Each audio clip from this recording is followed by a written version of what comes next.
The Love Consciousness Network presents Solana with your weekly update. Hello. Thank you for joining us this evening. We here at LCN Network want to change your perspective about the words and the language that we as a civilized being have come accustomed to. Which leads me to our next word, common sense.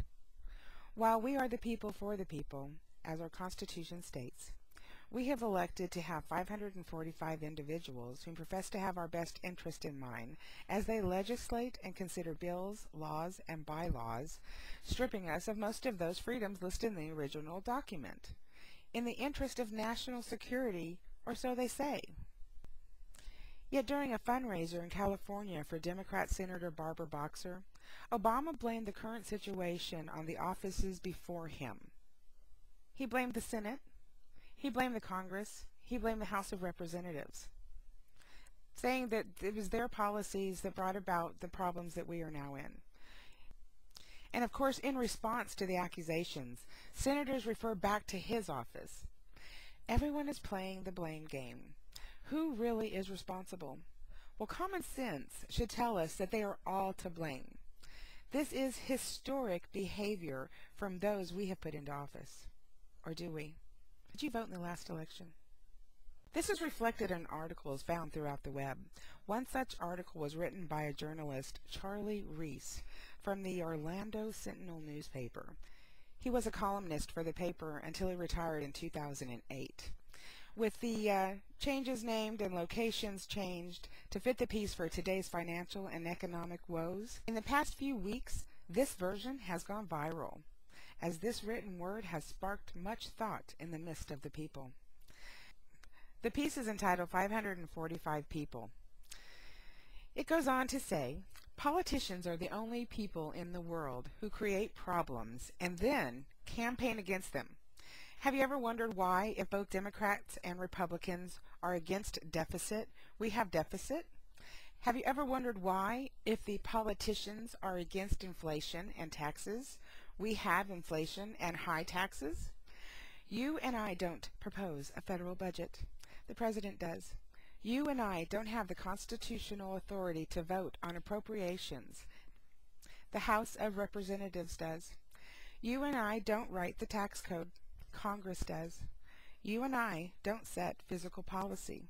Congress does. You and I don't control monetary policy. The Federal Reserve Bank does. 100 senators, 435 congressmen, 1 president, and 9 Supreme Court justices.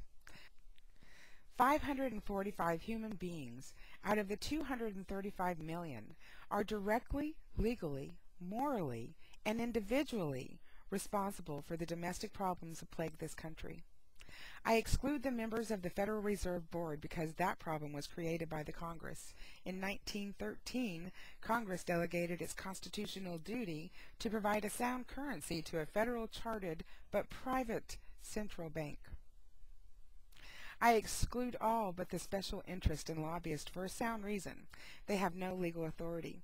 They have no ability to coerce a senator or a congressman or a president to do one cotton-picking thing. I don't care if they offer a politician $1 million in cash. The politician has the power to accept it or reject it. No matter what the lobbyist promises, it is the legislation's responsibility to determine how he votes. Charlie goes on to say that this is, in essence, a confidence conspiracy. Don't you see the game is played by the people on the politicians? Those 545 human beings spend much of their energy convincing you that what they did was not their fault. They cooperate in this common con regardless of party.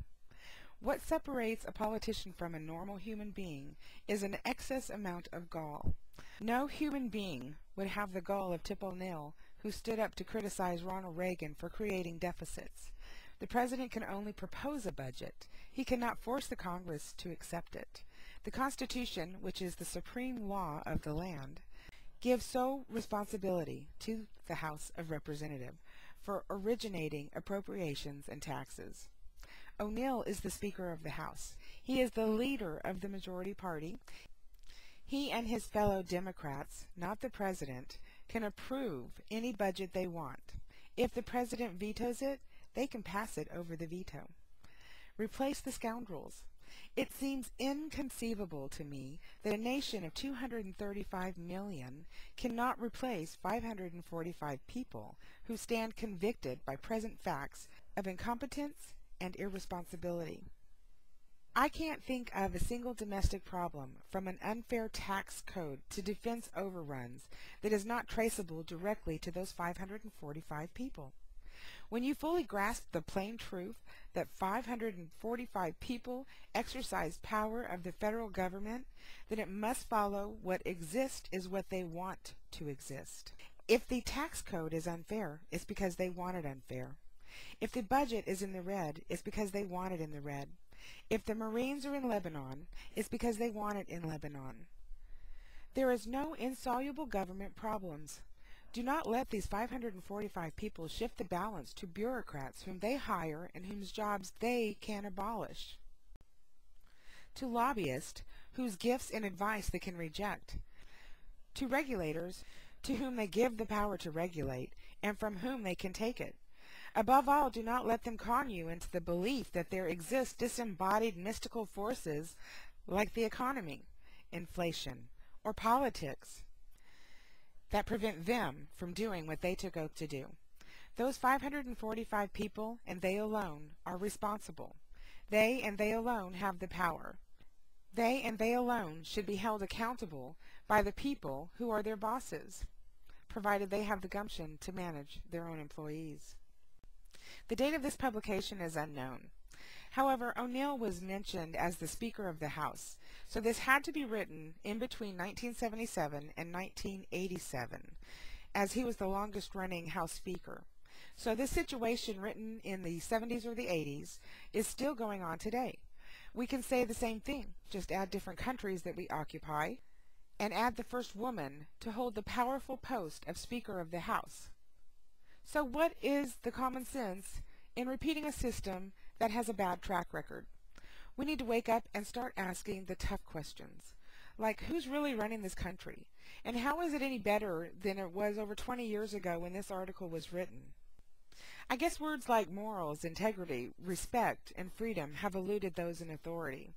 As referred to in this article that was written by Charlie Reese, we are their bosses. So how are we doing at managing our employees? And who among us has the gumption to stand up against the tyranny and the injustice done to the American people and those across the globe that we have imposed our military forces against?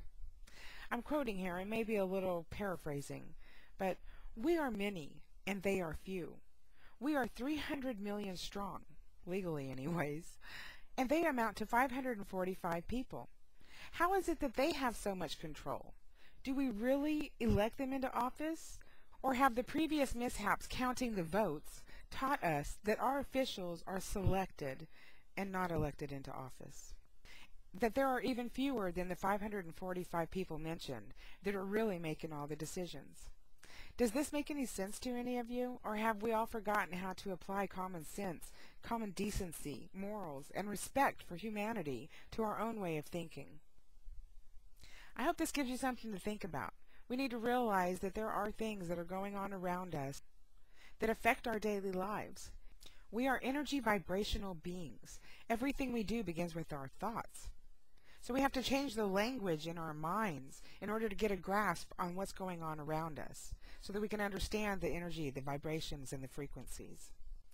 You can check out bills concerning national security and homeland security at www.nsa.gov and www.dhs.gov for more information about your constitutional rights.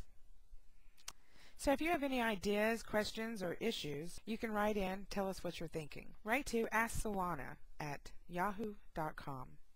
Views and opinions expressed in this commentary are in no way a reflection upon Love Consciousness Network or any of its affiliates.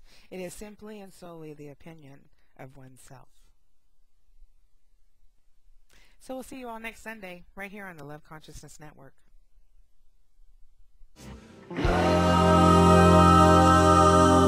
Everybody